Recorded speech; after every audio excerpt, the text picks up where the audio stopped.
Could the liquid in these bottles hold the key to unlocking normal life? Developers BioNTech and Pfizer are waiting for safety data after trials reported a 90% success rate.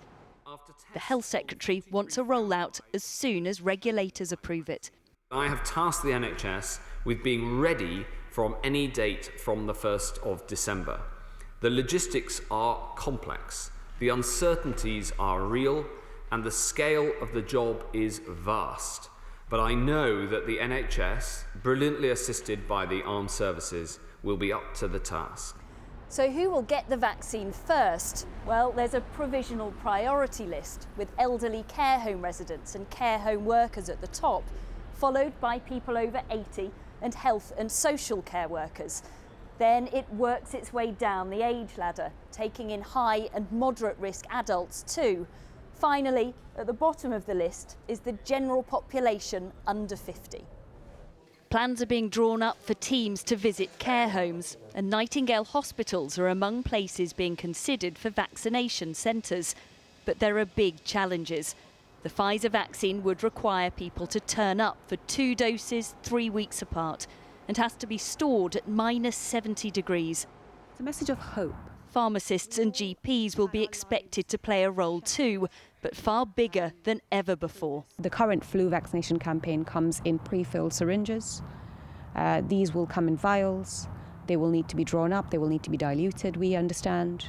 They will need to be stored at a certain temperature. There's a whole host of issues at every step of the way that needs to be minutely, precisely worked through.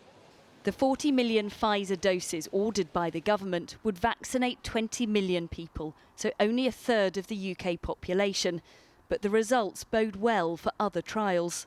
I wouldn't be surprised if we hit the new year with 2 or 3 vaccines, all of which could be distributed.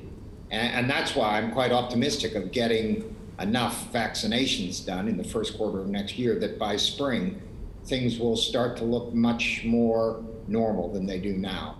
In all, the government has ordered 350 million doses of 6 vaccines at trial stage. There is still a long way to go, but there's now a reason to dare to hope. A long way to go, yes, Tessa, and the government is hopeful, but that strong note of caution being issued about this new vaccine. What is the message they're trying to get out here?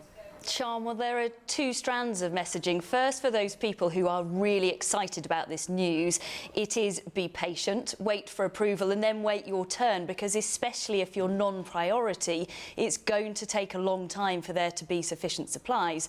Secondly, they need to target those people who are worried about the safety of the vaccine and the speed with which it's been developed. In fact, a recent survey found some 36% of people said they were either uncertain or unlikely to take the vaccine, and scientists say that figure needs to be 80% to get on top of the pandemic. So I think public health messaging and reassurance are going to be critical.